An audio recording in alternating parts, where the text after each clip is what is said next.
મહેસાણાના વિસનગરમાં દિવ્યાંગો માટે સાધન સહાય નિદાન કેમ્પ યોજાયો હતો, જેનો 350 દિવ્યાંગોએ લાભ લીધો હતો। સ્પાર્ક મિંડા ફાઉન્ડેશનના સહયોગથી આયોજિત સમારોહમાં દિવ્યાંગોને કૃત્રિમ અંગ જેવા કે હાથ, પગ, વોકર, વ્હીલચેર, બગલગોળી સહિતના સાધનો અર્પણ કરવામાં આવ્યા હતા। આ અવસરે સ્પાર્ક મિંડા ફાઉન્ડેશનના ડોક્ટર સુમેદ લવાલે, દિનેશભાઈ પાટીલ સહિતના મહાનુભાવો ઉપસ્થિત રહ્યા હતા।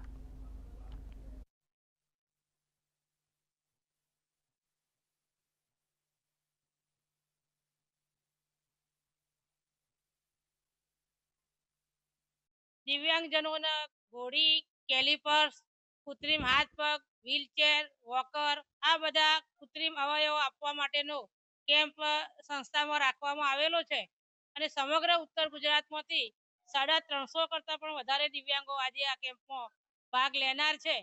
જે કંઈ દિવ્યાંગોને જે સાધન માટે પસંદગી થશે એ સાધનો અમે ત્યાં રૂબરૂમાં બધાને અપાવીશું। વ્હીલચેર મળશે તો હું હરીફરે કઈ જવું હશે તો હું જઈ શકે અને મારી જોડે બીજું કોઈ હશે માણસ તો એને હું વ્હીલચેર આપીશ તો એને આગળ જવું હશે તો એ જઈ શકે। એકબીજાને વ્હીલચેર પર અમે સપોર્ટ બની શકશું। ખૂબ સારું કામ કરે છે ને એ બી આગળ વધે ને અમે દિવ્યાંગોને બી આગળ વધારે એવી અમારી દિલથી આશા છે। ઉત્તર ગુજરાત દિવ્યાંગ કલ્યાણ સંઘમાંથી આ વ્હીલચેરની જે નોંધણી કરાવી છે અને મને જે વ્હીલચેર મળવાની છે તે બદલ મારા ઘરકામની અંદર ખૂબ ઉપયોગી થશે અને મને કામ કરવામાં સવલત પડશે। તે બદલ હું ઉત્તર ગુજરાત દિવ્યાંગ કલ્યાણ સંઘની આભારી છું।